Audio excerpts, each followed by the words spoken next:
I'm Nick the History Kid. I'm a young patriot who loves history.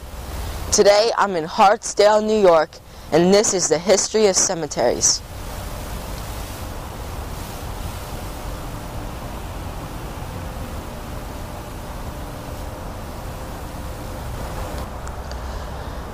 A cemetery is a defined area where the remains of dead people are buried or interred.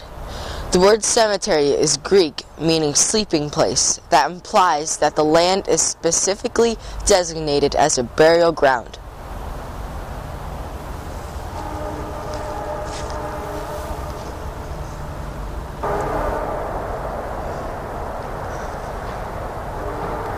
Cemeteries are the only place where you could visit heroes of the past, like baseball's hero, Babe Ruth.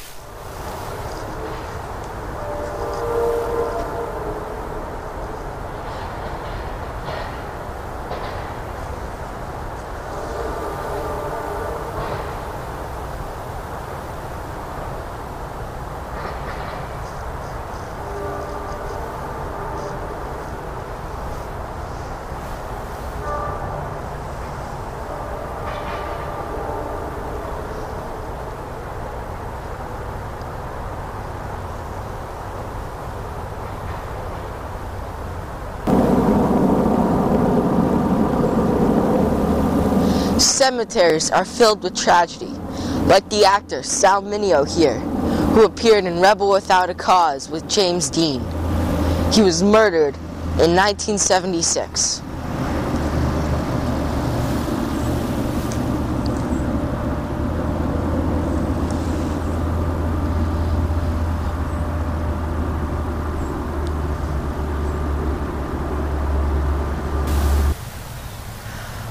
Only in cemeteries can you visit people who had an impact in the world who have passed away, whether you agreed with them or not, like Malcolm X.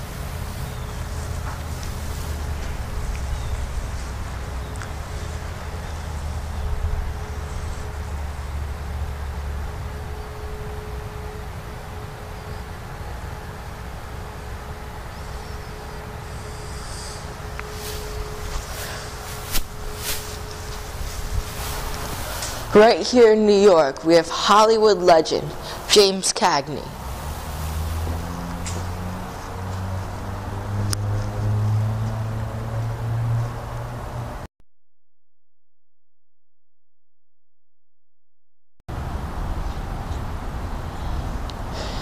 After the Civil War, freed slaves began at once to establish their own communities and churches. Before the Civil War, slaves were often buried in a designated place beyond family plots, so that the tombstone markings their graves are rare.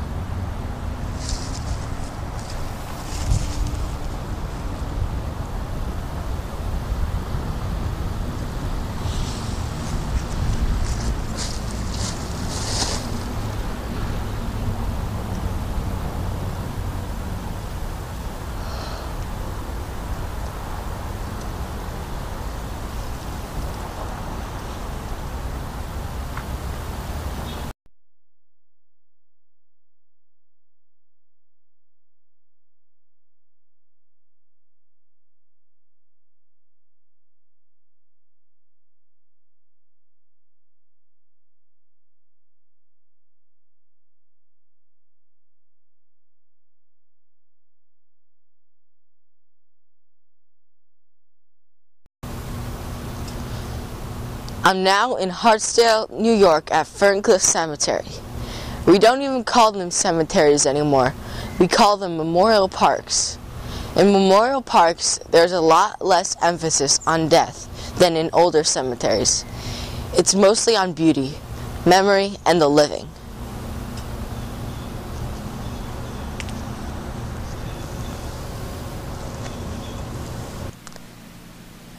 People come to this mausoleum to visit famous people's final resting places, such as Judy Garland.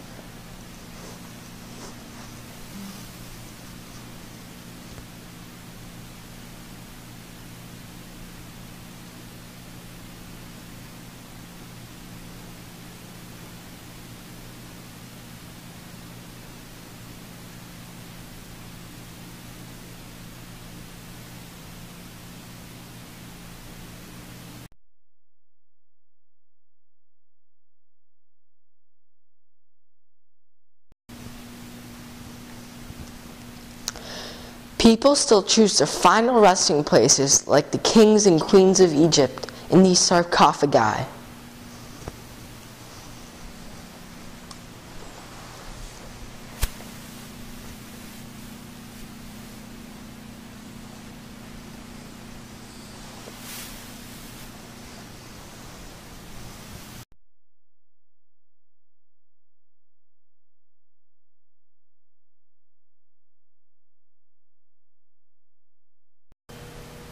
A mausoleum like this is like going back in time.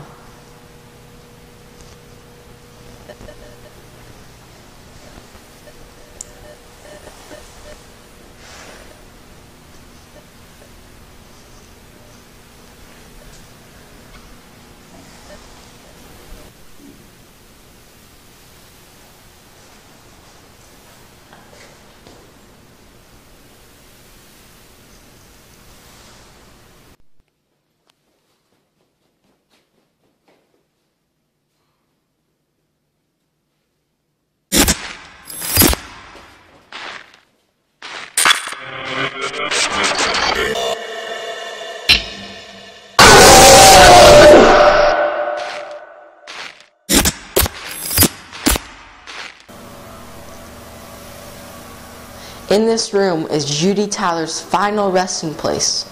She died 3 days after filming Jailhouse Rock with Elvis Presley.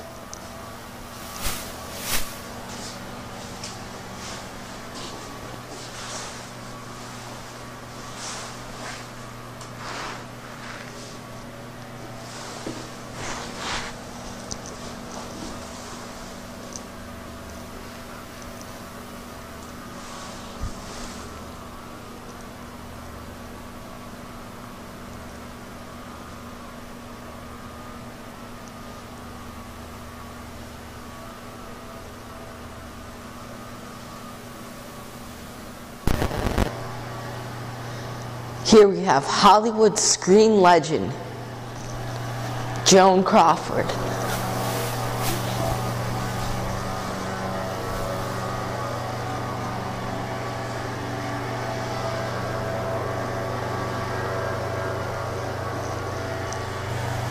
Ed Sullivan had a show that introduced the Beatles and Elvis Presley to America.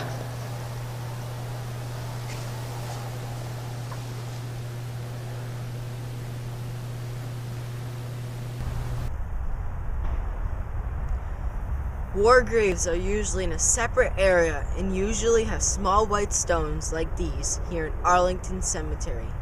All these heroes died in action.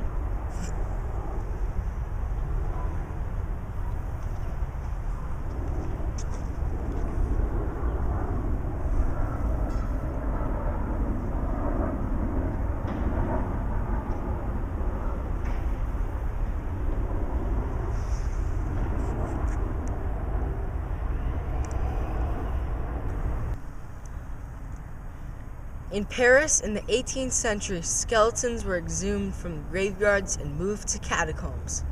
The bones of an estimated 6 million people are found there. I never saw a real skeleton. Have you? The intact or cremated remains of people may be interred in a grave, a tomb, a mausoleum, or an above-ground grave like this one. This Revolutionary War general had to know General George Washington.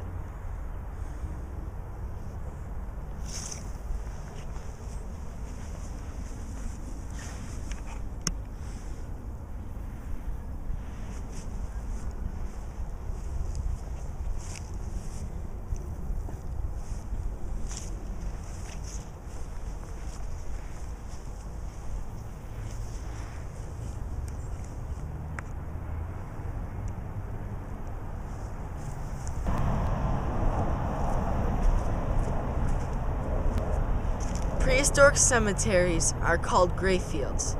They are one of the chief sources of information on ancient and prehistoric cultures.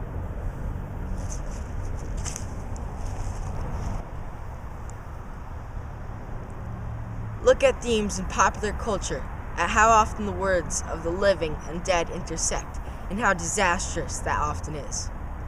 Think of the zombie movies where havoc usually reigns. I love these movies. They don't scare me.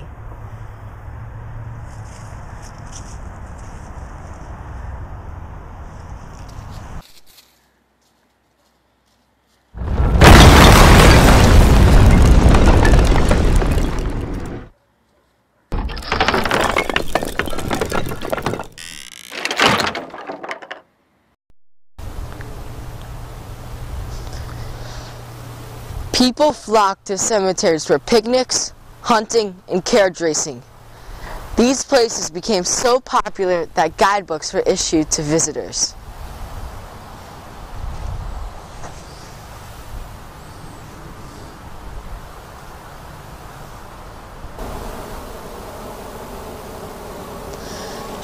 My dad and I often come here to visit my grandma and Poppy's grave.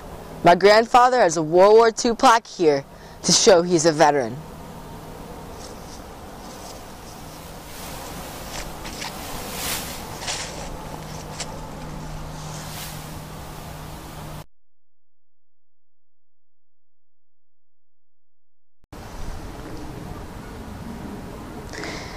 The old church grounds were getting dangerous, crowded, expensive to maintain, and carriers of disease.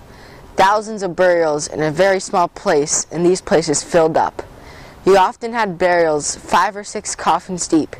Sometimes the walls would break down during floods and coffins would break open and bodies would spill out into the street.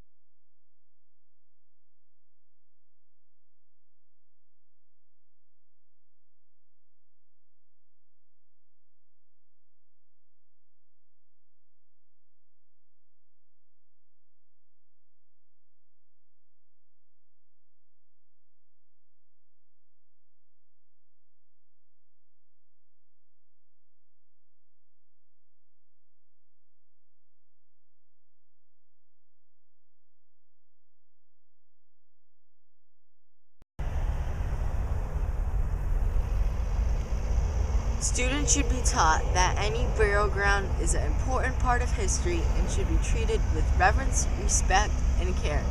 It's up to us to conserve these historic places. Cemeteries are not scary, creepy places, but moving, thoughtful places with really powerful and positive meaning. Until next time, I'm Nick District Kid, and remember my state slogan, New Jersey, from the Revolutionary War to the Jersey Shore, both history and fun awaits you.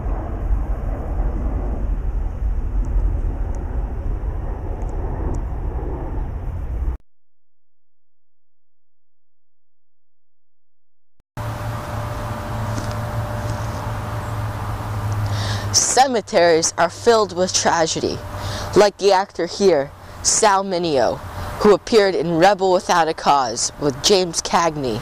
Ed Sullivan had a really big show, I don't like that. Dad, do you know why cemeteries have fences around them? No, why? Because people are dying to get in. Stick to the script.